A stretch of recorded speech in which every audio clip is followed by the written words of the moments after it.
CFA Level 1, November 2024 candidates, you just got your results last week and I know you're wondering what your next steps should be. Well, don't think too much because I'm answering all of it. Hi guys and welcome back to my channel. My name is Tanishka and I hope you all are doing good. Today's video is for the CFA Level 1 November 2024 candidates, the people who got their results last week and are now wondering what your next steps should be. So that's what's gonna be answered in this video. Let's get straight to it. But before that, if you're new to this channel, then please take 1 second to hit the subscribe button. If you've ever liked my work even a tiny bit, then please join the community by subscribing to the channel. And while you're at it, do not forget to hit the bell icon so that you're notified every time I post a new video. And for the very kind people who have already subscribed to the channel, thank you so much for joining me in my journey. I hope we stay together till the end of time.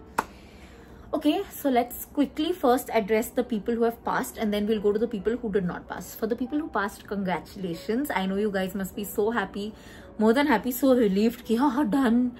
Thank God it's done. And really, congratulations to all of you, each and every one of you. I hope you've cherished and enjoyed every moment. Now, before you take the next decision, certain things that you should be aware of is how did you pass level 1?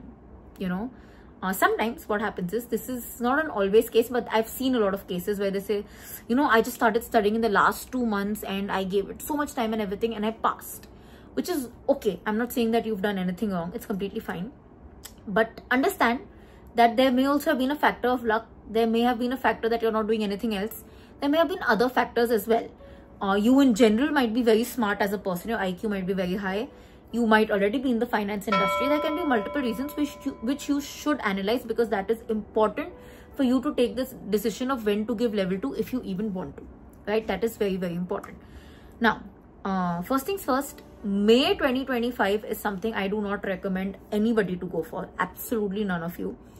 It's too soon. It's barely 4 months and that is not enough time for level 2. Okay, it's a complete no from my end. Unless really, like I said, you have an extremely high IQ and you've been studying since, you know, the next day of your exam and you're very confident, then go for it. I personally would never go for that. August 2025 is a fair enough time. Remember, level 2 is considered the hardest level in terms of content, because there is valuation, there is numericals. It's the first time you're doing case studies. So there are many people who count it as the toughest part in the entire CFA journey. And I do recommend that you take some time, at least 6 to 7 months. Actually, I would say at least 7 to 8 uninterrupted months. So that is if you're not doing anything very significantly taxing on you. If you're not in your final year, if you're not working, then yes, maybe you can consider, right? But if you are in your final year, if you're working, if you know that, you know, you have other responsibilities, final year, by the way, is very important no matter what you guys think, then I do not recommend you give your level 2 before November. Before November, I'm even considering May 2026 if you feel like you have too many responsibilities. It all boils down to you being very honest with yourself. Please understand that not the same techniques, not the same strategy might apply for level 2, right? It is a more complex situation. It will require more time. It will need more dedication. Luck, if it has favored you, I'm not saying that it has, I know your hard work has, but in case 1% luck has favored you, it may not always do so. So just be aware of these, and these are your options.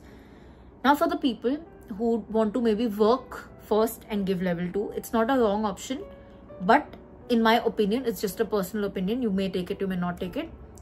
If it is logistically feasible for you to, you know, not take up a job immediately, there's no financial pressure on you, then you might as well just complete it once without any pressure of work and everything, and then get into the work zone. That might just be more beneficial in terms that it will give you some more mind space to do things better. But again, final choice is yours. Definitely work experience is great if you can get it.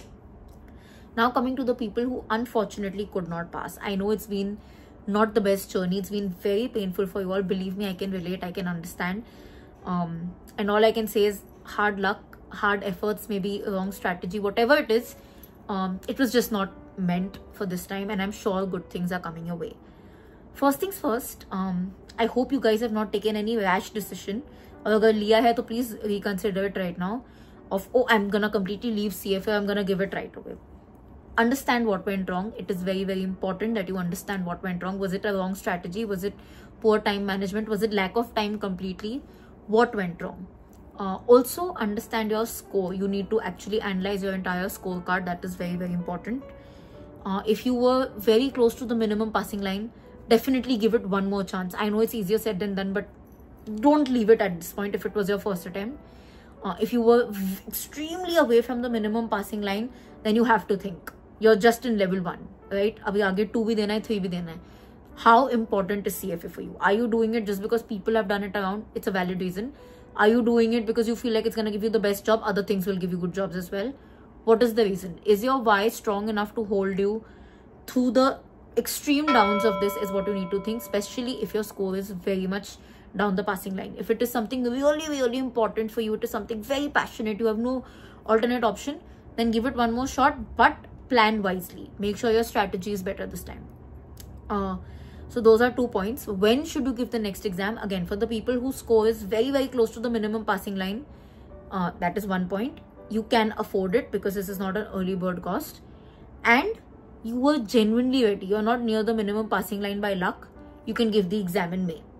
If even one of these criteria are not fulfilled, that is, you are not fully ready, there was a factor of luck, you cannot afford paying the entire amount, you would rather pay the early bird, or you are not near the minimum passing line, you're slightly away and you feel underprepared, then August or November is an option for you. There is no harm between August and November. August being slightly better because November in general is a very taxing month. You know, बहुत सारे festivals आ जाते हैं. So if you can give it in August, give it in August.